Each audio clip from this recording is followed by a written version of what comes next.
The Big Ten will once again play for a national championship. Oregon or Indiana? Who advances? Ohio State did not. All that and more on today's Locked On Big Ten Squad. You're talking ball with the Big Ten Squad, sponsored by Game Time. From USC to Ohio State, from Michigan to Oregon, from Nebraska to Washington, it's the local experts of the Locked On Podcast Network bringing you scoops, breakdowns, and the most comprehensive preview of the upcoming Big Ten weekend. No hurt feelings and thin skin allowed. Squad up. You're part of the Big Ten Squad. Happy Friday, everybody. Welcome to this week's Locked On Big Ten Squad. I'm your host, Spencer McLaughlin. Craig Shemon of Locked On Big Ten is here, decked out in Indiana gear for his Indiana Hoosiers. Ryan Herrings of Locked On Badgers is here, disappointed that we're not talking basketball. So Zach Anderson-Yoxheimer of Locked On UCLA. Jay Stevens of Locked On Buckeyes has licked his wounds and shown up for the squad this week, and no such licking of wounds required for Jacob Goins of Locked On Hoosiers. We had Mark Colkin of Locked On USC, and much like the Trojans in the Alamo Bowl, he bolted at the last minute. So, Craig, I'll start with you. The Hoosiers, the Hoosiers just completely and utterly dominated Alabama. They were the much better football team, 38-3. Look, it's time to ask the question. Should the SEC be allowed to get a team into the playoff? They can't be competitive. They are unable to put a product on the field that is worth watching. I mean, these are the sorts of questions we've got to ask now, right, Craig? Yeah, Kalen DeBoer is going to wish real soon he took that Michigan job, right? Because, I mean, the heat is going to be way up. And here's how far we've come in my world. I've been following the Hoosiers for 5 decades. I was upset in the second half. I was like, man, we gave up 3. I mean, Oregon had a shutout earlier today. We gave up the 3-pointer. And this is while we're up by 5 touchdowns in the Rose Bowl against Alabama. I had to check myself and go, wait a minute, what world am I living in right now? And I should also point out, Kurt Signetti, congratulations, the one and only coach in America to figure out how to handle a 26-day bye.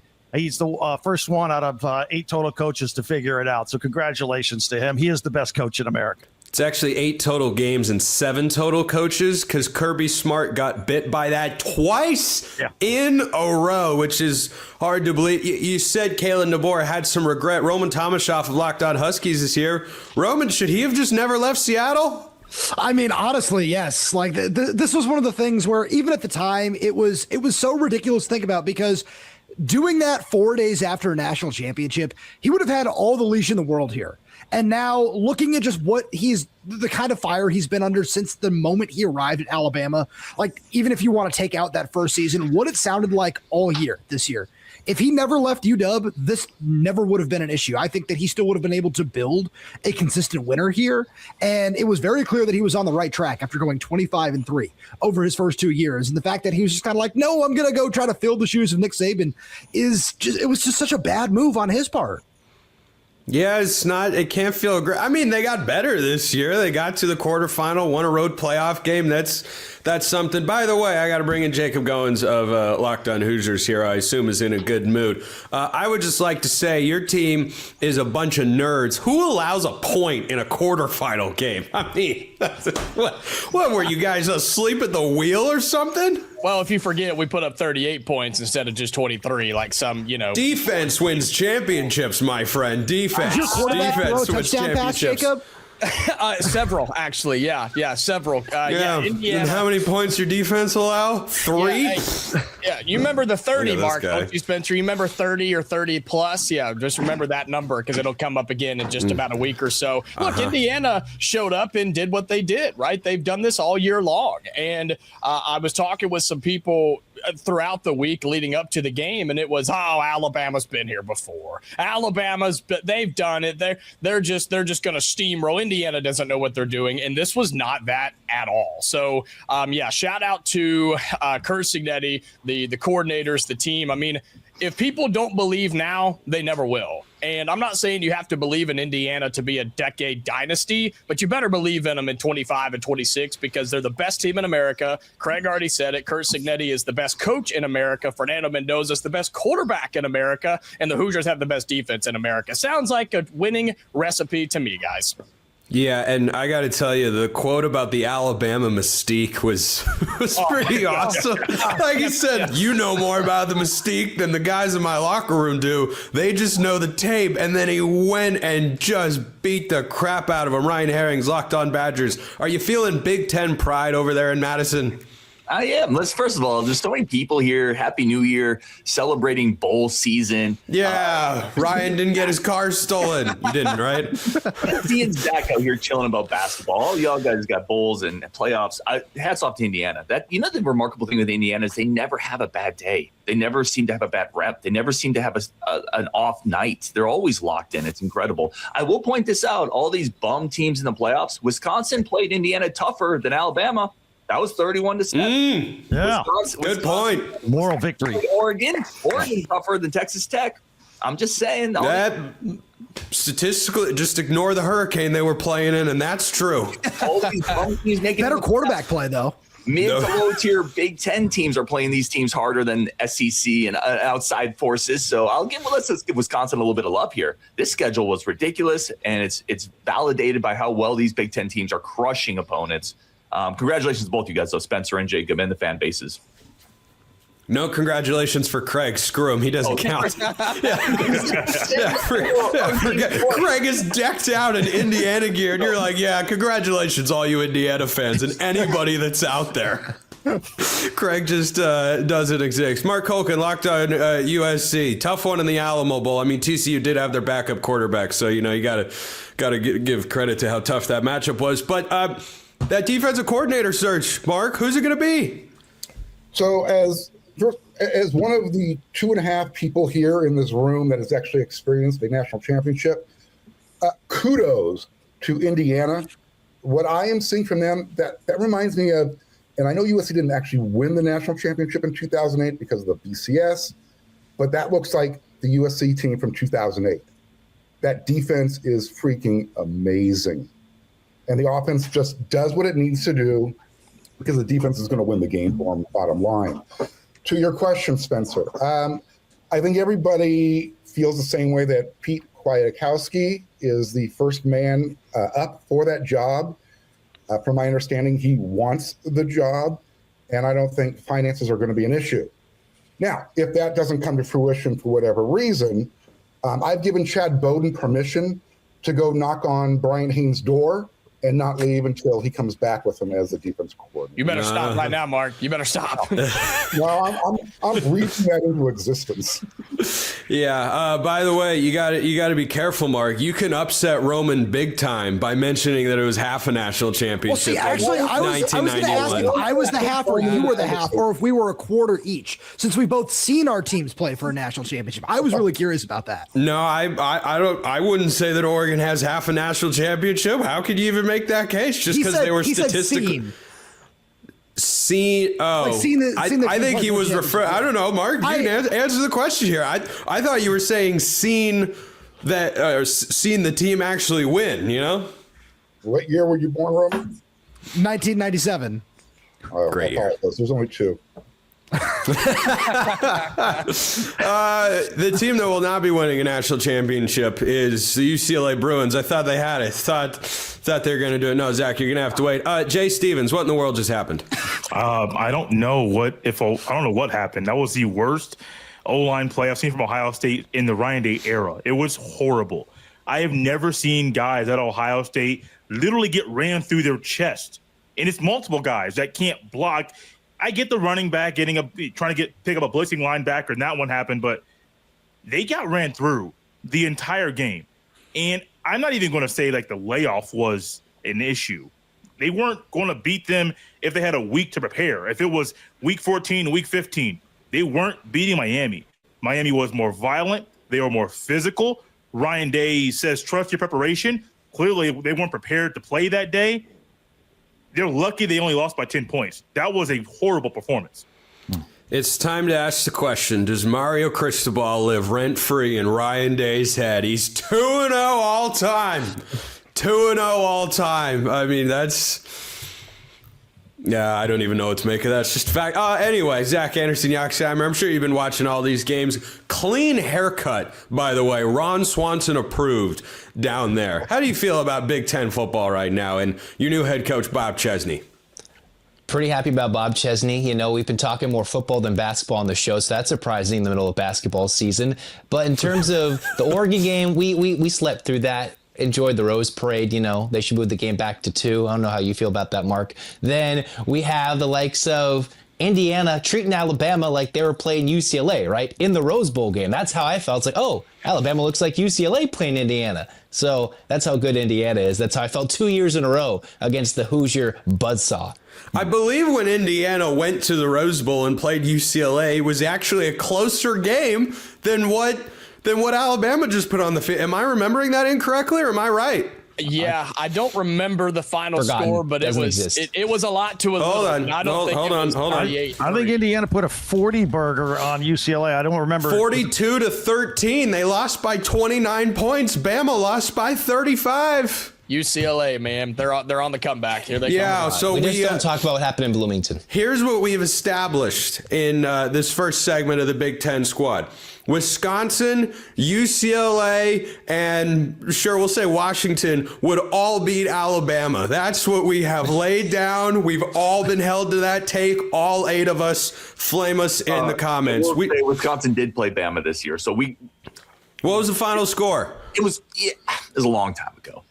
Yeah, exactly. It doesn't count. It doesn't count. That's the rules of the SEC, man. Hey, that was last year, man. That was last year. Yeah, that was last year. This is new Wisconsin. It didn't mean more then. It did, yeah, exactly. It meant less. But in the second half of the season for Wisconsin, it meant a whole heck of a lot more. We'll keep talking about the playoff and much more on today's Locked On Big Ten Squad, which is brought to you by our friends over at FanDuel. Fridays already feel different during basketball season, which is not news to some hosts who like that sport more than football right now. But FanDuel is making them even better in the NBA. Every Friday night before the games tip off, FanDuel gives fans a new way to kick off the weekend with NBA Happy Hour. NBA Happy Hour is your official pregame, a limited time window where special offers drop right inside the FanDuel app before the action starts. So if you want to bet the college football playoff, the NFL, the NBA, everything is there. It's Oregon as a 3.5-point dog against Indiana. If you think that's ridiculous, there you go. FanDuel.com plus 3.5. If you think the Hoosiers just keep things rolling,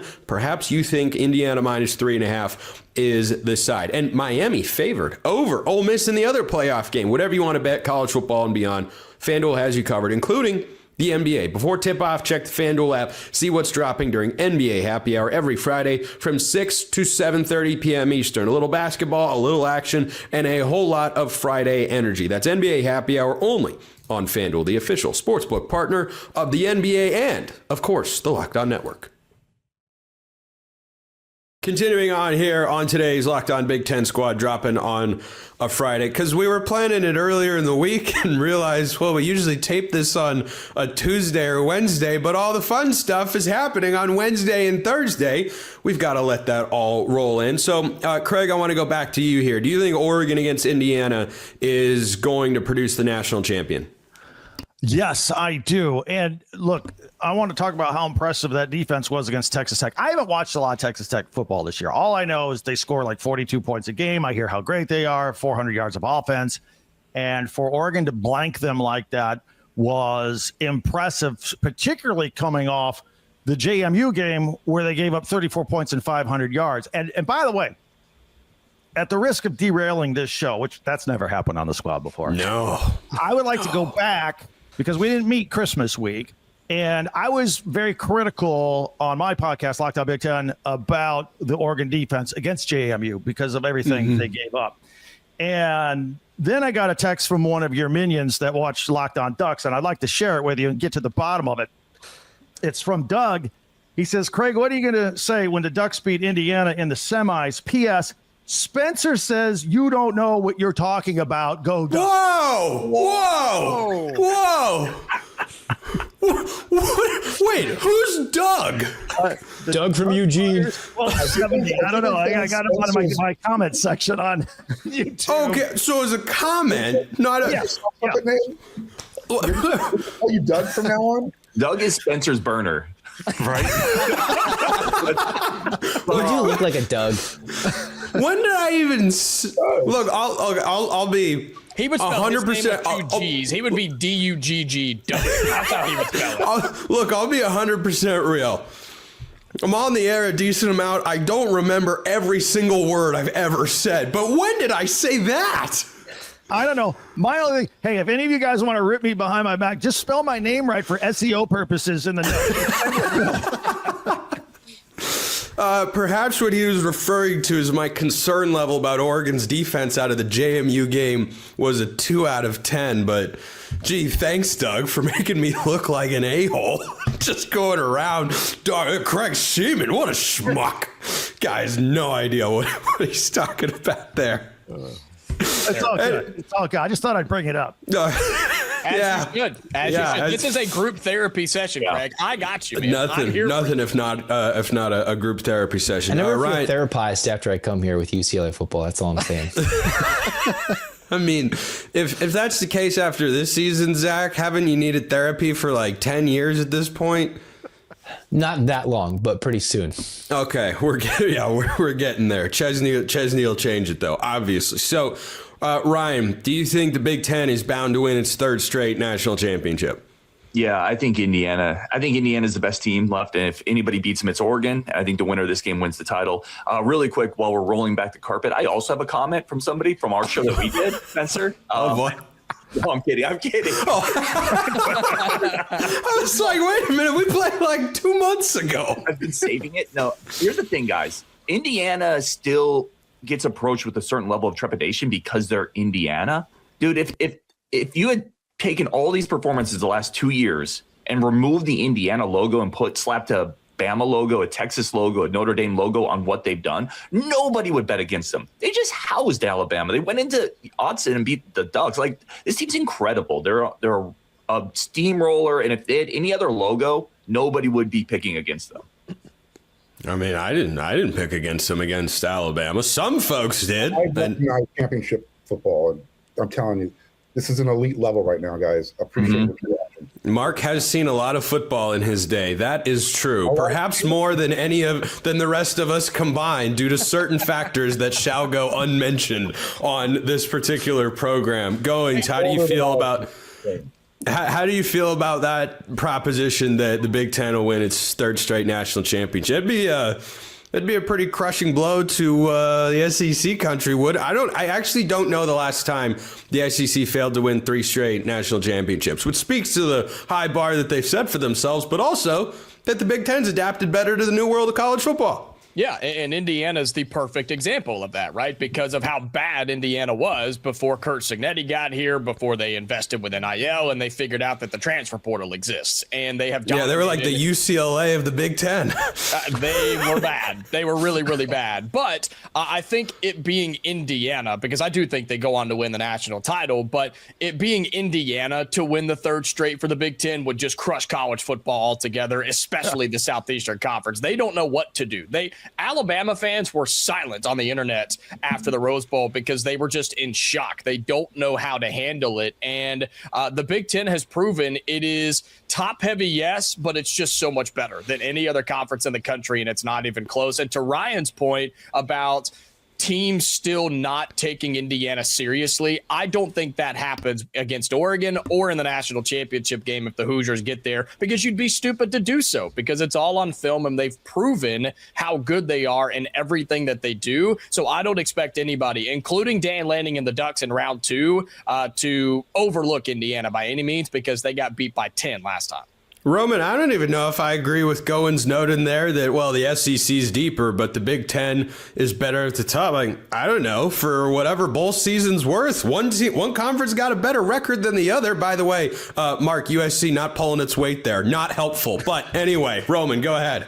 Yeah, no, I was a little devastated to hear Jacob say that because the rest of the Big Ten has been pulling its weight in conference play. Shout out to Illinois for beating Tennessee. I feel like we just need to stop acting like Tennessee is, a solid program, or at least their fans on the internet seem to be acting that way when they seem to believe that they were going to steal Ryan Walters from Washington because they seem to consider Washington a third-rate program compared to, the might of Tennessee and the SEC, which was its own ridiculous thing that I had to deal with over on Locked On Huskies. But I would certainly agree that the Big Ten is much deeper at this point, and it's shown up in bowl season. I think it's shown up throughout the course of the regular season this year, and I feel like there's just no argument at this point in time. This Oregon-Indiana game, I'm so excited to watch what this is going to be like in round 2 after how we saw the first round go, which Craig, Jacob, again, thank you for that. That was a lot of fun to watch. But again, like I feel like there is no argument at this point in time that the Big Ten is the best conference in college football. Mark, it just means more in the Big Ten, right? I'm not a conference guy, but let's just give credit to Indiana right now. They're doing really, really well. Thank you, Mark. If you're looking for one of those 8 claps for me type of thing, it ain't going to happen. I thought you were stopping there. You're just like, I'm done. I'm not a conference rah-rah guy. I'm always going to be USC first. Would that be because your team doesn't care about the conference they're in and will blow it up for their own self-interest no matter what? Right. Yes. Okay, at least you own it. Can say, looking back, it might not have been the greatest decision, but yeah, you know what? No! If you have the power to do it, you do it, Spencer. Unfortunately, Oregon doesn't have that cachet, so you tagged along at half price. It's all right. You're living your 15 minutes of fame. That's great. I'm going to say this. Look, Indiana, Oregon, you guys are playing great football right now. Indiana's going to take you guys behind the woodshed. Okay. Well, the 15 minutes of fame has been going on for quite a while as they've won a Big Ten championship and then gone to the national semifinal in the last 2 years. But don't worry, I'm sure Lincoln Riley will get to the playoff by 2030. Just keep going. It's funny. I could drown him out with because I have an actual mic and he doesn't. I could do this for 10 minutes, man. I might never stop. Yoxheimer, do you think Bob Chesney is the new Kurt Signetti? Is that the optimistic look at UCLA football? I mean, obviously, with him coming from James Madison, having similar success to build himself up, he's also much younger, and I think UCLA needs culture change. And let's remember, Indiana is the team with the most losses in college football history, so even they were much lower than UCLA. UCLA's had some success in its history, but I think he's the culture changer. To say he's going to take them to the playoff in year 1 would be pretty stupid. I'd be pretty happy, but that's going to be a rather optimistic view. I think the Bruins will be much improved. I think James Madison would have crushed UCLA if they played this year, so I'll gladly take whoever they bring over from the portal to this year's team and take the upgrade and be more competitive. And I think optimistically, you make all the comparisons, but it won't lead to 2 playoffs in 2 years. That's not where it's headed. I do think it will lead to success sometime in the near future, though. Hey, if you'd said that Kurt Signetti was going to take Indiana to the playoff in year 1, you would have been crazy. Yep. I didn't Google him. You did not. You did not Google him. You did dip into ageism a little bit right there. He's younger. What's Signetti, 70? Or so, I don't even know, man. He's 64. He's 6. Oh, okay, whatever. 64. He's just got that look. Does he have the best expression of any coach in this conference? The grumpy look with the frayed eyebrow. I thought you were going to say like the Google me. I was like, yeah, absolutely. I know that one's great too. But just the cuts to him on the sideline. I feel like the telecast should have the 4th and 1. The 4th and 1 is incredible television. Just unbelievable timing. Great work by the broadcast crew. I feel like they should just have a constant look up in the top right corner of the broadcast, just of his face, just so we can. Yeah. Yep. The Sig Cam. That's great audio, by the way. Great audio indeed. Can you even move your eyebrows, Spencer? Let's be real. Can I move them? Yes. I can't. I just realized I can't move my left one. I've never done that before. I could move both or my right one, and apparently not my left. So we're learning all sorts of new things on the show. By the way, Jay, is Ohio State going to try and poach Chip Kelly from Northwestern? He's on his 3rd OC job in 365 days. No, I don't think they're going to go down that road again. I don't see Ryan Day trying to lean into his mentor to try to be the OC again. Honestly, I think this year's team would have been perfectly fine with Ryan Day calling plays. the offense would have looked different. It would have been more successful. And it's possible Ryan Day is going to go back down that road. I know the narrative that the last time a national champion head coach called plays and won it was Jimbo Fisher in 2013. So that could set him back. But I think this offense would have been better if Day called plays. And so maybe he gets an offensive coordinator to just be a coordinator, but Day is still the true coordinator running the offense. And so I don't see Chip Kelly coming back. I don't at all. Should have grabbed Jerry Neuheisel when you had the chance. Instead, they're both at Northwestern. Craig, you're dying to jump in. I just wanted to say, I actually thought Ryan Day called a great game the other night. I mean, he mixed it up. They took shots to Jeremiah Smith. I would have liked to see Carnell Tate get a couple more touches. They threw to the tight end. The running game, they used both of their running backs, C.J. Donaldson and Bo Jackson. But the problem was when Bo Jackson and C.J. Donaldson got to the line of scrimmage, they got smushed. But I think the play calling, I thought he was brilliant and mixed it up all night. I don't think that's a disadvantage at all if he wants to go back and call plays. But the Ohio State job is like the biggest job in the country. It all depends whether he wants to add that on his plate or not. Yeah, they did spread the ball around a lot. They even found a Miami defensive back as well. That's a big brain play to inspire your team to go in a 14-0 hole. When we get back, what are we discussing? Of course, we're going to talk about how good Michigan could be. First, this episode brought to you by our friends at Game Time. There's nothing like college football season. Tailgates, packed stadiums, being right there in the middle of it all. The energy that bands the moments that you remember forever, but actually getting tickets, that part used to be frustrating, past tense, with long queues, logins, prices jumping at checkout. Game Time says to hell with all of that. Game Time gives the advantage back to fans. The easiest way to unlock amazing college football tickets and experiences in just a few taps. Maybe you want to go to the Peach Bowl and watch a Big Ten clash to see who will advance to the national championship game between Oregon and Indiana. Maybe you want to go to the non-Big Ten. I don't know why you want to watch anything other than the best conference in America, of course. But if you want to go to the Fiesta Bowl, well, then you can go watch Miami play Ole Miss. What a matchup that should be. Whatever game, whatever event, whatever time of year you want to go, Game Time will get you there. Take the guesswork out of buying college football tickets with Game Time. Download the Game Time app. Create an account. Use the code LOCKEDONCollege for $20 off your first purchase. Terms apply. Again, that's code LOCKEDONCOLLEGE for $20 off. Download the Game Time app. Don't do it tomorrow. Do it today. All right, rapid fire a little bit to wrap today's Big Ten squad on a Friday. I think Michigan has currently assembled probably the second best and most proven staff in the conference. That can be debated. I don't know that they could go any lower than third. Craig, Kyle Whittingham has got Jay Hill, former BYU defensive coordinator, Jason Beck, his OC from a year ago. I think that's a great mix with Bryce Underwood. They got to make some moves in the portal, but boy, Kyle Whittingham off to a strong start in Ann Arbor. It's phenomenal. And, I thought if we go back to Penn State's job search, they failed upward. I thought that was a disaster. Get your popcorn ready, and they end up with Matt Campbell.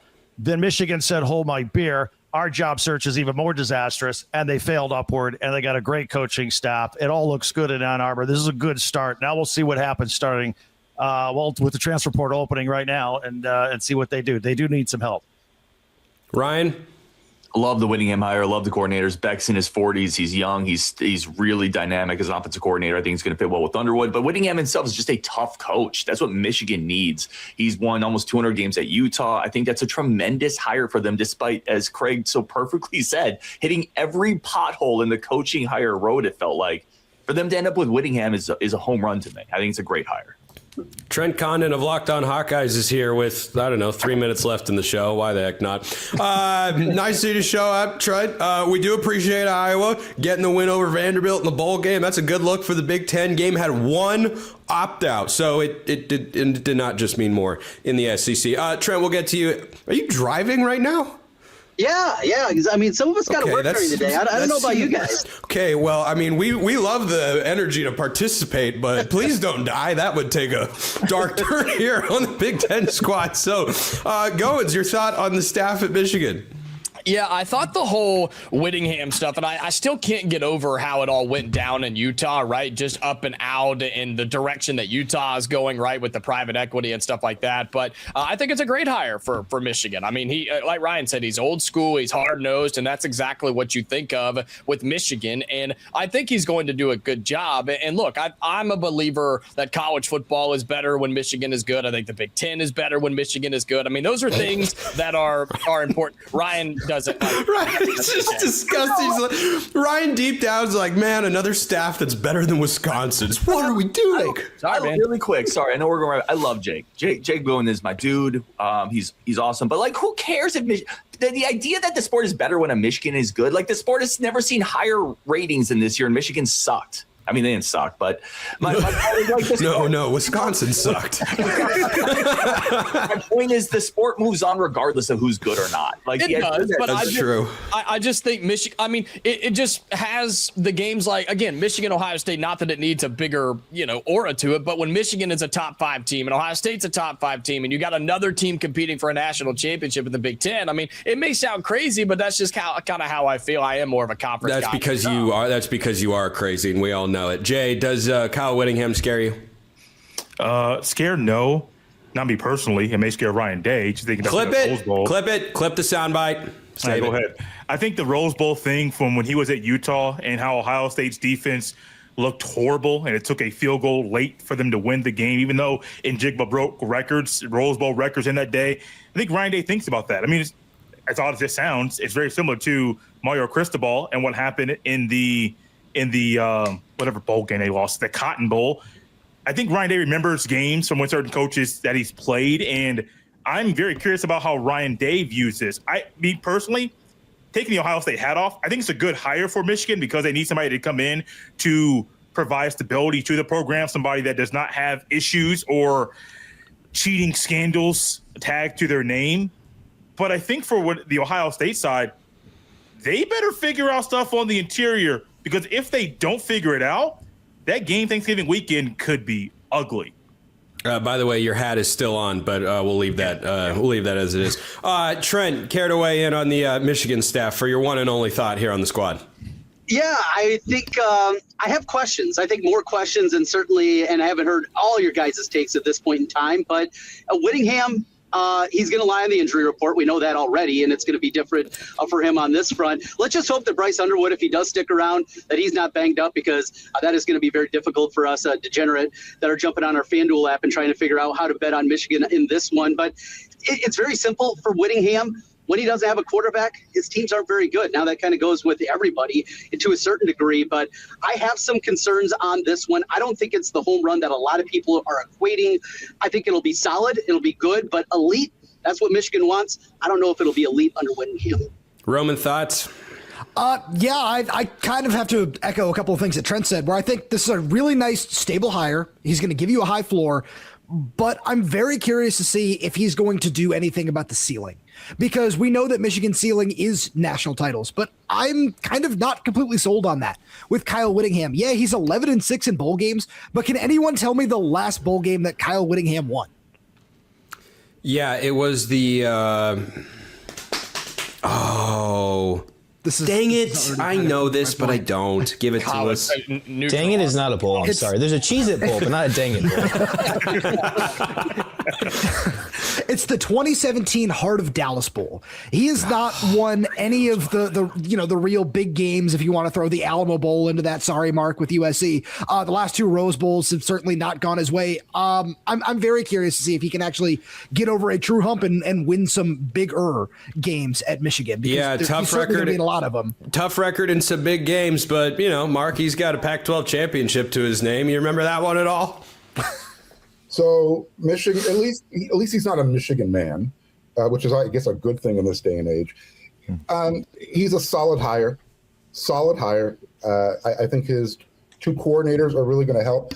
One thing Whittingham is not is a quarterback coach, so it'll be interesting to see how they develop Bryce Underwood if he's sticking around, and then going forward, what kind of quarterback you bring in, because that's really been Michigan's Achilles heel is they are still playing that boring brand of football, and Whittingham typically can get the most out of what he has, but he's going to have a lot more at Michigan than he's had at Utah. Can he take it? Can he get off that step that's at the very neck? Second from the top. He now needs to find out, can he stand at the top of the ladder? Yoxheimer, make like John Denver and take us home. I mean, hey, if the Michigan job was still open and Kalen DeBoer after New Year's Day was still available and that became a real thing, that would have been really exciting. But I think Kyle Whittingham stabilizes. I would like to see Kyle Whittingham have more success on a national level. I think he's done a fairly good job at Utah, can bring that to Michigan. But I think Kalen DeBoer would have been a lot more exciting if they could have solidified that one. We end the squad show there with a rare sane thought from Zach Anderson, Yoxheimer. We had Craig Shemon, locked on Big Ten, Ryan Herrings, locked on Badgers, Jacob Goins, locked on Hoosiers, Jay Stevens, locked on Buckeyes. For a moment in his car, still safely driving, Trent Condon, locked on Hawkeyes, Roman Tomashoff, locked on Huskies, Mark Colkin, locked on USC, and of course, Zach Anderson, Yoxheimer, of Locked On UCLA. I'm Spencer McLaughlin from Locked On Wherever. Appreciate everyone listening. We'll see you next time. Until then, hope you all have a wonderful rest of your day.